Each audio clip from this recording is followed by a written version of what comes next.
Well, 11 o'clock Monday, the 10th. Yeah, I'm supposed to be in the bay at the plant. I went over there and I am not scheduled. They did not have me on the schedule at all. I thought I was probably going to end up leaving and having to come back, you know, a couple days later. Going out and get some runs down out of Decatur, but they scheduled it for 3 o'clock today. So probably 2-hour live load, 5 o'clock in the afternoon. Probably will not roll into Columbus till midnight, 1 o'clock. Be back up at 5 a.m. to get this trailer unloaded, and I'll just pull out and go back to sleep because I can't go anywhere anyhow till my 10-hour shift's up. Then I'll roll over to Decatur and pick up my Grenada load. Grenada and then back to Indy. So apparently I'm not getting a load of mirrors, and that'll be good. I mean, what do? I was really hoping to get unloaded this morning. I guess I shouldn't plan on anything. It's probably kind of like the way it was at Maverick when I planned stuff. You know, it just falls apart. Probably shouldn't plan anything, just let it flow as it flows. I'm not blaming anybody, just stuff happens. I was kind of curious because the PO number I had was, when I went in there, they said, that's last week's PO number. I'm sorry, bill of lading number. And they never duplicate bill of lading numbers, ever. Never, ever. They might have blanket purchase order number. You know, they might order 1, 2, 10 loads under the same purchase order, but the bill of ladings will always be different. And I didn't think about that when he gave me the bill of lading number until I got in there and asked the guy. He said, yeah, that was picked up last week. I went, oh, then I knew it was not going to be pretty. Anyhow, that's where we're at. We're getting here kind of in these guys' ways. I'm probably going to end up moving my tractor. I don't know, we'll see here at the park. They're getting ready to they dug a track hoe out, and so far I've not been in anybody's way. Not sure I will. They're getting ready to dig a ditch this way, so I'm not really in their way, and they're way behind me. But that's where we're at. I'm gonna go ahead and post up this video because I really got nothing else going on. Trucker's life. I guess I should preface what I'm talking about because I watched the video and found out that I forgot to even mention about it. I just started talking about it. I left the plant, I rolled 12 miles, got fuel, and I got a flat tire. Went into the Pilot Flying J shop there. They don't take any credit cards over the phone. So I rolled down about a mile to the petrol station. They said, we'll get you in about 4 or 5 hours. And yeah, they got me in. Well, I made it to Columbus, cannot get unloaded. It took 14 hours and 39 minutes there at the Petro in Carlisle to change that tire. And what it ended up being was a bad valve core in the valve stem, and what it did was it just deflated the tire to the point it came off the rim. I went in there, finally got in the bay, and the guy looked all over the tire with a flashlight, couldn't find anything at all. So he ended up inflating it, and it inflated right up.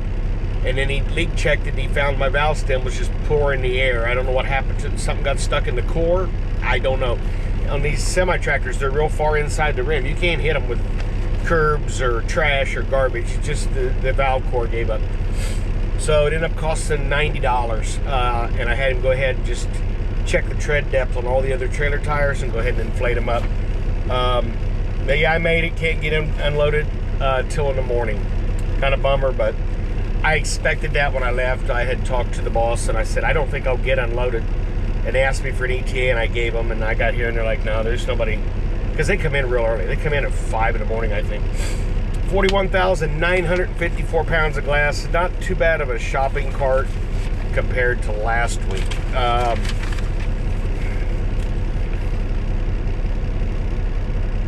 5108 144s, which worked real good because those all went in the front. I need 5 stoats in the back, or I'm sorry, 5 in the front, 6 in the back.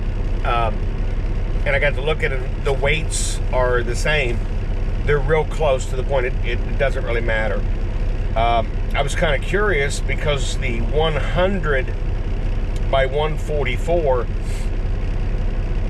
is actually heavier than the 108 144 with less lights. And I said, why is it so much heavier when it has less lights and smaller size? And he said they're mirrors. I go, okay, because they put all the coatings on there, and all that adds up. There was 13 lights in there, and it was 3,800 pounds, 3,809 pounds versus 12 lights at 3,789, and it's smaller glass. So yeah, I can do the math and figure out what it is a light. If you want to, go for it. 13 lights, 3,809 pounds. That'll give you an idea. Other than that, it was a good trip. Actually, I had no problem. I had a feeling that I would not get unloaded. So I just made my way over here. Went to stop and get fuel. I didn't need fuel, but I got a light on my dash that said that, and I'd never seen it, even though this thing had been cold, that I needed to add winterizing. So maybe it detected some water in the filter. So I wait in line, and this pilot is a typical pilot. They all suck, because there's all the trucks lined out right here. So as they move up, I just work my way up the line. I get it in the hole, and I pull up to the hole. And the hell, the right side ain't even got a nozzle, and the left side's got a bag on it. So I just pulled through and went in, got a sandwich, and pulled out. I'll top everything off tomorrow. We'll walk back real quick and look at the glass. 11 Stoses, they call them packs, 41,954 pounds. Not really all that heavy. I think I've done 46, 47 when I was with Maverick. I did some pretty big loads of Maverick, and I had to actually move some stuff one time because I was overweight on the rear axles. I had to actually slide the fifth wheel 2 notches, I think it was. One time I think I had 45 and change, or 46 on one of their double drops. I don't remember the exact number. It's just been too long ago. But we'll go back real quick and look at some glass. All right, brought my big bright light with me. My brother-in-law bought for me for Christmas. This is the 108 144 glass. See, I got the edge protectors up there. The cardboard sometimes wiggles out, and that one tried to, but it didn't get away. I like to get the cardboard over the end caps, so that way when you tighten the strap down, it pinches the cardboard, or pinches the end cap down, holds them in place, because they don't always stay.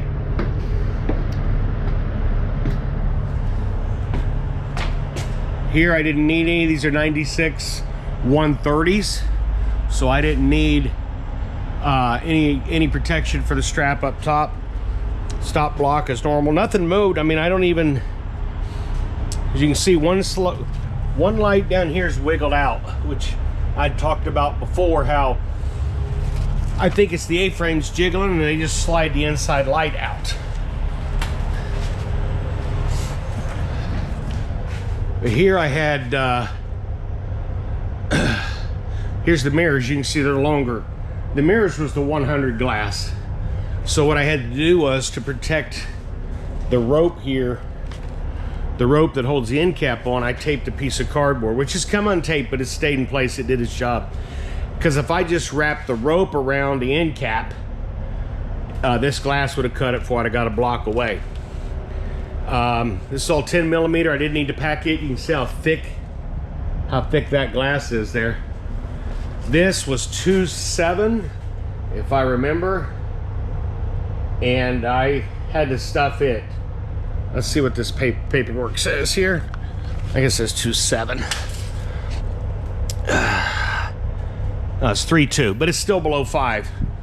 And what happened was, when they set this glass in, their strap for lifting set here, so we had to take the cardboard off, or the styrofoam or cardboard. I think it was, yeah, styrofoam. And what I attempted to do was stick it back in, but as you can see, wiggling down the road, it fell out. But you can see my internal stuff. I tried to get the styrofoam back in here. And and it didn't even say stay, because there wasn't any way to tape it once I got it in. Once I got it out of there, with no way of taping it. But that's the glass load. Kind of somewhat of a shopping cart of glass. All of my you can see down here, all of my stuffing stayed in except for what was against the A-frame. So everything rode good. Everything's here. Stop block's still tight. This is why I like to pinch. This end cap fell off. That's why I like to pinch the end caps underneath the cardboard, like up there. Obviously, I don't need the long cardboard, so there's nothing to hold them on. That sound you hear is a contractor out here decided to park his semi-trucks where I need to back into, and Trulight's still parking their trucks where I need to back into. So we'll have to have another conversation about that. They're okay where they're at now. I don't have a flatbed, but if I had a flatbed, I would not be able to get into that bay over there.